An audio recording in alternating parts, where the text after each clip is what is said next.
9వ అధ్యాయము 28వ వచనం ఒకరు చదవండి, ఒకరు ప్రార్థన చేయండి.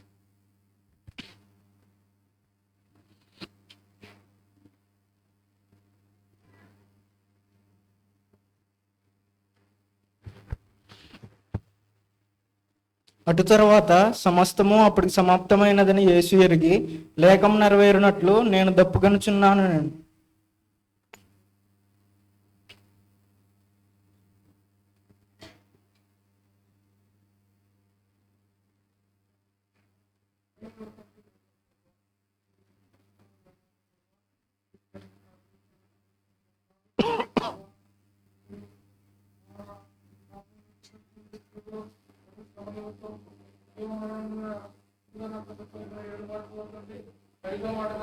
సేవకుడు మాట్లాడబోతుండగా మా తండ్రి సహాయం చేయండి.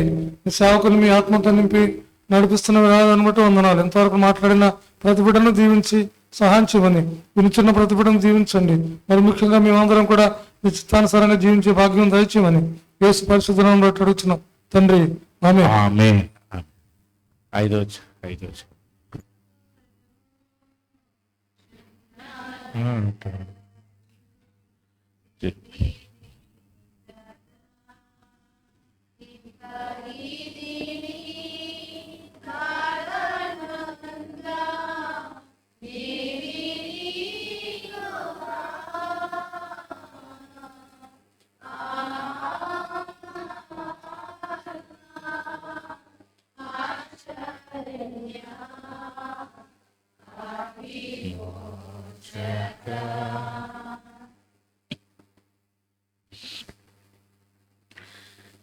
యేసు ప్రభువారు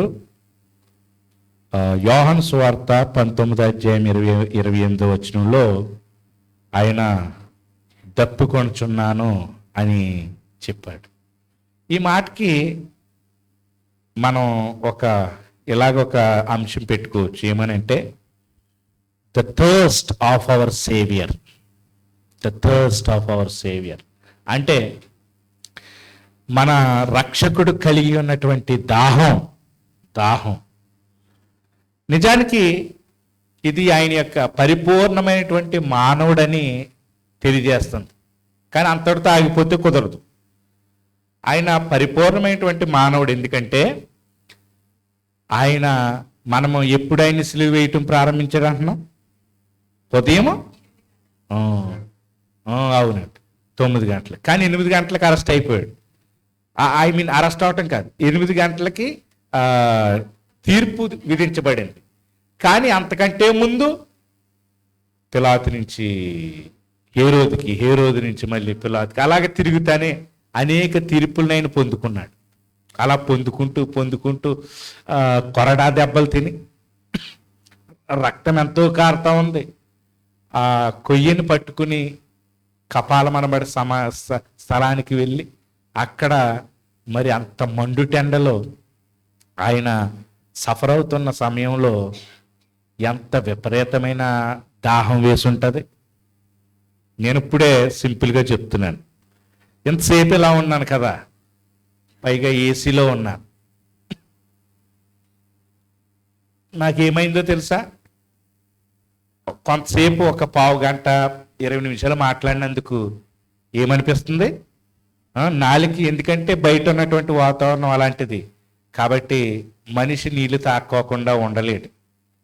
కానీ ఇక్కడ యేసు ప్రభు వారు సుమారు నిజంగా మరి ఇన్ని గంటలు అనేది ఖచ్చితంగా చెప్పలేను, కానీ విపరీతంగా డిహైడ్రేషన్ అంతా అయిపోయింది ఆయనకి. ఒంట్లో ఉన్నటువంటి నీళ్ళంతా అయిపోయింది. ఆయన ఏం చేస్తారంటే దప్పుకొని నీళ్ళ కోసం అడుగుతున్నాడు.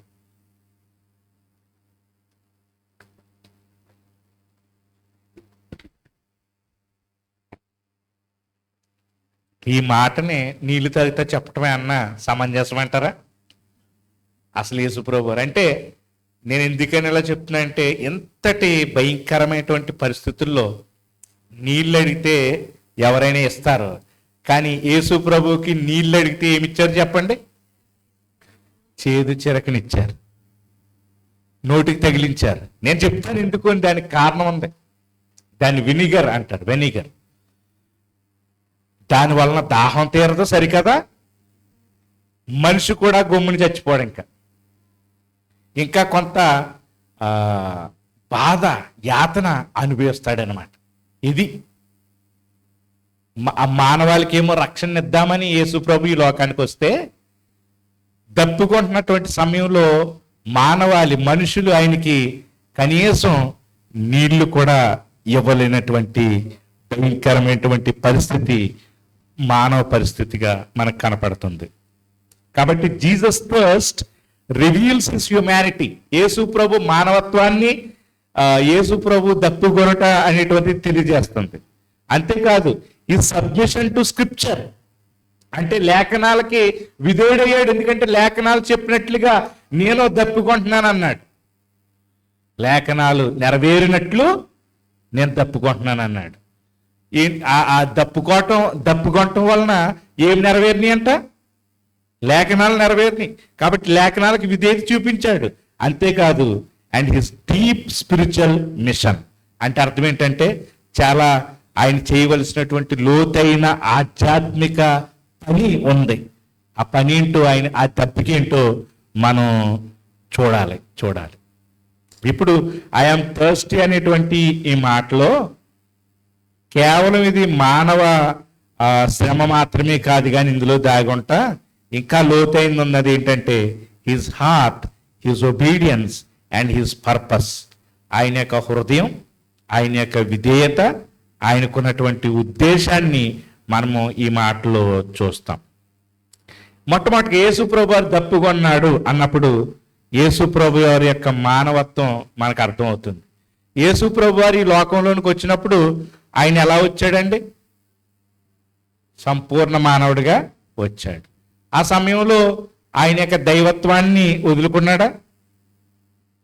కొంచెం కూడా వదులుకోలేదు. సంపూర్ణ దేవుడు సంపూర్ణ మానవత్వాన్ని జత చేసుకుని వచ్చాడు. అందుకని Jesus was fully God and fully man. యేసు ప్రభు వారు సంపూర్ణమైనటువంటి దేవుడు, అంతేకాదు సంపూర్ణమైనటువంటి మానవుడు. కాబట్టి ఐఎమ్ థర్స్టీ అనే మాటలో మనకు అర్థమవుతుంది ఏంటంటే నిజంగానే ఆయన ఎంత దాహం కొన్నాడో మానవుడిగా. నీళ్ళు యొక్క అవసరత అవన్నీ మనకి కనపడుతుంది.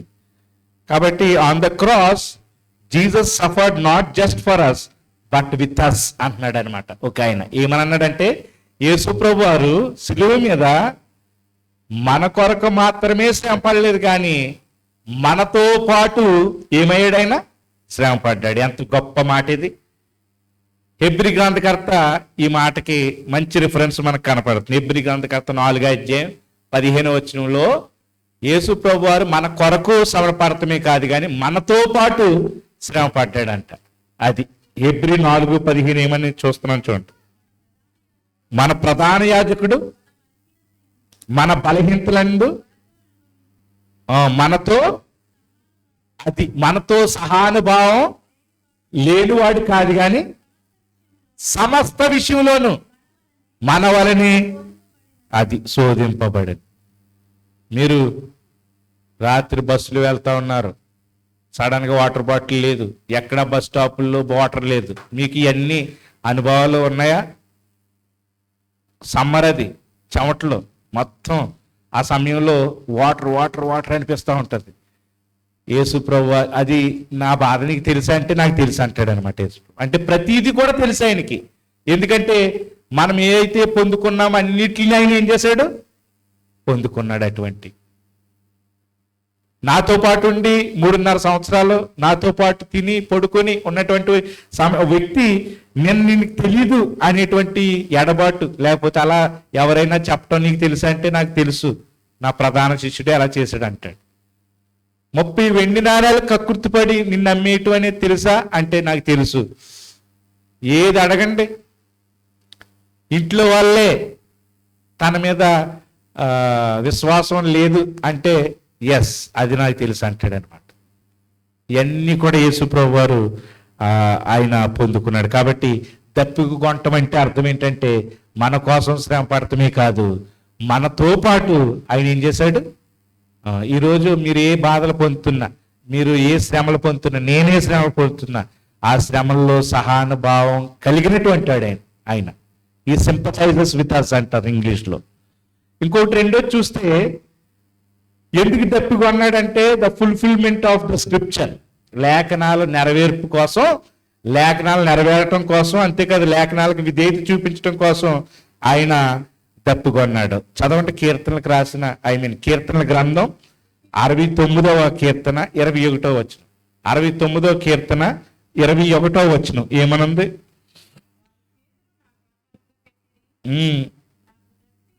చూసారు, వారు చేతిని ఏం చేశారంట? ఆహారంగా పెట్టారంట. నాకు దప్పి అయినప్పుడు చిరకను తాగనిచ్చేది. చూసారండి, ఇది లేఖనాలు నెరవేర్పు. మనం సాధారణంగా ఏం చేస్తామంటే సంతోషంగా ఉన్నప్పుడు సాక్ష్యం చెప్తాం. ఏమైనా చెప్పండి, సంతోషంగా ఉన్నప్పుడు సాక్ష్యాలు. ఈ థాట్ని మీరు అర్థం చేసుకోవాలి. నాకు దేవుడు ఇలాంటి ఆశీర్వాదం ఇస్తానన్నాడు, నాకు దేవుడు ఈ ఆశీర్వాదాన్ని ఇచ్చాడు. అది ఏదైనా కానివ్వండి, దేవుడి నామానికి స్తోత్రం కలిగిన గాక అంటాం కదా. Even in agony, even in suffering, are we fulfilling the scripture? అంటే మన యొక్క బాధలోను, శ్రమలోను, ఈవెన్ నష్టంలో కూడా దేవుడు తన వాగ్దానాన్ని నెరవేర్చాడు, హల్లెలూయా అని చెప్పగలుగుతామా? లేఖనాలు నెరవేర్పిది అని యేసు ప్రభువారు ఆ సమయంలో కూడా చెప్పాడంటే నేను ఒక జస్ట్ థాట్ ఇస్తున్నాను. మన క్రిస్టియానిటీ ఎలా ఉంటుందంటే అంటూ ఆయన చెప్పినటువంటి పాటల ద్వారా నేను కూడా చెప్తున్నాను. హల్లెలూయా స్తుతి మహిమ, కరెంట్ వస్తే, కరెంట్ పోతే నడిపించు నానవ, అలాగనమాట. కానీ మీరు చూడండి, ఈ ఎవరో యోబు ఆయన స్తుతి కూడికి పెట్టుకున్నాడండి. నేను మామూలుగా చెప్తున్నాను మీకు, ఎలాగ స్తుతి కూడికి పెట్టుకున్నాడో చెప్తాను నేను మీకు. తన పిల్లలు పుట్టినప్పుడు స్తుతి కూడికి పెట్టుకున్నాడు. ఎందుకంటే యెహోవా ఇచ్చెను, యెహోవాకే తన నామమునకే అన్నాడు. అంటే పుట్టినరోజుకి స్తుతి కూడుకుందా? తర్వాత ఇంకొక మాట కూడా అన్నాడు. ఏం మాట అది? అంటే చనిపోయిన తర్వాత కూడా ఆయన స్తుతి కూడికి పెట్టుకున్నాడు. లేఖనాలు నెరవేర్పు. ఇది ఎంత లెవెల్ అనుకున్నారు మెచ్యూరిటీ క్రిస్టియానిటీలోను. కాబట్టి లాభం కలిగినప్పుడు దేవుడు తన వాగ్దానాలు నెరవేర్చాడని చెప్పడం చాలా ఈజీ. స్తోత్రం హల్లెలూయా అని చెప్పడం ఈజీ. నష్టం కలిగినప్పుడు ఇదిగో దేవుని వాక్యం ఇలాగ నెరవేరు నా జీవితంలో, ఇలా కోల్పోయాను, కానీ నేను కోల్పోయిన దేవుని మాత్రం మహింపరచబడ్డాడని చెప్పేవాళ్ళు ఎంతమంది? ఎవరైనా చెప్పగలుగుతారు అలాగా? కాబట్టి దప్పుకుంటాను, లేఖనాలు నెరవేరినట్లు నేను దప్పుకున్నాను అన్నాడు. కాబట్టి ఒక అద్భుతమైనటువంటి మాట. తర్వాత ఇందులో ఒక ఆధ్యాత్మికమైనటువంటి అర్థం కూడా కలిగి ఉంది. అదేంటంటే యోహాను సువార్త 4:14. ఒకసారి చదవండి. యోహాను సువార్త 4:14లో ఒక ఆధ్యాత్మికమైనటువంటి, నేను ఇచ్చు నీళ్లు త్రాగు వారికి, త్రాగు ప్రతి వాడును మరలా దప్పిగొను, నేను ఇచ్చు నీళ్లు త్రాగువాడు ఎప్పుడును దప్పిగొనడు అంటున్నాడు. ఎందుకని ఈ మాట చెప్పాడంటే, ఎందుకని యేసుప్రభు వారు దప్పిగొన్నారంటే, so we would never have to thirst again. Jesus was he thirsted, so we would never have to thirst again. అంటే ఆయన దప్పిగొన్నాడు సులువు మీద, ఎందుకంటే మనకి ఎన్నడూ కూడా దప్పిగొనకూడదని. నేను అలా అన్నప్పుడు మీరు ఫిజికల్ వాటర్ గురించి ఆలోచించకండి. ఫిజికల్ వాటర్ ఎప్పుడు మనం చనిపోయే వరకు ఏం చేయాలండి? మనం ఈ భౌతికమైన నీళ్ళు త్రాగుతూనే ఉండాలి. కానీ యేసు ప్రభునందు విశ్వాసం ఉంచినటువంటి వాడు ఇక దప్పిగొనడు. అంటే అది జీవజలం తాగితే గనక మళ్ళీ మళ్ళీ మళ్ళీ మళ్ళీ తాగనవసర పని లేదు. నేను అంటున్నాను, సాల్వేషన్ అనేటువంటిది జీవితంలో ఒకేసారి జరిగేది. రక్షణ అనేటువంటిది జీవితంలో ఎన్నిసార్లు జరుగుతుందండి? ఒక్కసారి రక్షణ. సారిసారిగా మళ్ళీ మళ్ళీ మళ్ళీ రక్షణ పొందుకుంటూ ఉండవు. ఒకసారి నువ్వు రక్షించబడ్డావంటే నువ్వు ఆ యొక్క నీళ్లు తాగావు, ఆధ్యాత్మికమైనటువంటి యేసిచ్చే నీళ్లు తాగావు, ఇక నీకు దప్పికంటూ లేదు. ఆధ్యాత్మికమైనటువంటి దప్పిక లేదు. ఇప్పుడు నేను ప్రశ్నేసి ఈ 5వ మాట ముగిస్తున్నాను. అదేంటంటే, యేసు ప్రభువారు దప్పికొన్నాడు ఎందుకంటే నీ ఆధ్యాత్మికమైనటువంటి దప్పిక తీర్చడానికి. మరి ఆయన ఇచ్చినటువంటి ఆ జీవజాలాలను తాగావా? అంటే సింపుల్గా చెప్పాలంటే ఆయన యందు విశ్వాసం ఉంచావా? విశ్వాసం ఉంచలేకపోతే ఇంకా నీవు రక్షణ పొందలేదు, ఆ నీళ్లు త్రాగలేదు. అలా త్రాగిన వాళ్ళకి తమ కడుపులో నుండి జీవజలపు ఓట అలా ప్రవహిస్తూ ఉంటుందంట. ఈరోజు ఆయన అవకాశం ఇస్తున్నాడు. ఆ జనాన్ని, ఆ సమరయ స్త్రీకి ఆ రుచి ఏంటో చూపించాడు. ఆమె త్రాగింది. ఆమె త్రాగిన తర్వాత ఆ అనుభవాన్ని తన యొక్క ఊర్లో వాళ్ళకి చెప్తే వాళ్ళు త్రాగారు. ఈరోజు ఇంకా ఎంతమంది ఆయన ఇచ్చినటువంటి నీళ్లు త్రాక్కోకుండా ఉన్నారు? ఒక్కసారి ఆలోచించండి. ఇదే అనుకూల సమయం, ఇదే రక్షణ దినం. ఆయన ఇచ్చేటువంటి నీళ్లు త్రాగివాడు ఇంకెన్నటికీ చనిపోవడం, ఇంకెన్నటికీ దప్పుకుంటాడు. చిన్న ప్రార్థన చేసుకుందాం. ప్రేమ నమ్మకం కలిగిన మా ప్రియ పరలోక తండ్రి, మరొకసారి మీకు లెక్కలేని స్తోత్రాలు, వందనాలు చెల్లించుకుంటున్నాం ప్రభువా. నేను దప్పిగా కొన్నాననేటువంటి మాట నువ్వు సంపూర్ణమైన మానవుడని తెలియజేసింది. అంతేకాదు ప్రభువా, లేఖనాలను నెరవేర్చడానికి నువ్వు అది పలికావు. అంటే దాని ద్వారా నాయన కేవలం అన్ని ఆశీర్వాదాలు పొందుకుంటున్న సమయంలోనే లేఖనాలు నెరవేరు పని మేము అనుకుంటున్నాం. కానీ మా కష్టాల్లో, నష్టాల్లో, వ్యాధుల్లో, బాధల్లో సైతం లేఖనాలు నెరవేరుతూ ఉన్నాయి. మీరు మహిమ పొందుతూ ఉన్నారు. ఆ విషయాన్ని కూడా మీరు మాకు అర్థమయ్యేలాగా చేశారు. అంతేకాదు మీరు పొందినటువంటి ఆ దప్పిక అది ఆధ్యాత్మికమైనటువంటి దప్పికని, మాకున్నటువంటి ఆధ్యాత్మికమైన దప్పిక తీర్చడానికే మీరు ఆ మాట పలికారని ఈరోజు మేము అర్థం చేసుకున్నాం ప్రభువా. కాబట్టి మీరు ఇచ్చే నీళ్ళు ఇంకా అది సమృద్ధిగా పారుతూనే ఉన్నాయి ప్రభువా. ఎందుకంటే నువ్వు బండ, అరణ్యంలో అనేక మంది ఇశ్రాయేలీయుల యొక్క దాహన తీర్చినటువంటి దేవుడు. ఈరోజు శిలువలో మా కోసం కొట్టబడ్డావు. ఆ బండ చీల్చబడింది. అందులోంచి ఆధ్యాత్మికమైన నీళ్లు ప్రవహిస్తూనే ఉన్నాయి. సమయం ఉన్నప్పుడే ఆ నీళ్లు త్రాగటానికి, నిత్య జీవం పొందుకోవటానికి సహాయం చేయండి. ఒకరోజు ఆ జీవధార ఆగిపోతుంది. మేము కావాలనుకున్నా త్రాగలేము నాయనా. సమయం ఉన్నప్పుడే మరి మేము ఈ విషయాలను అవగాహన చేసుకుని మేము నడుచుకోవటానికి సహాయం చేయమని మా ప్రభువును రక్షకుడైన యేసు నామములో ప్రార్థిస్తూ వేడుకుంటున్నాం మా పరమ తండ్రి. ఆమేన్.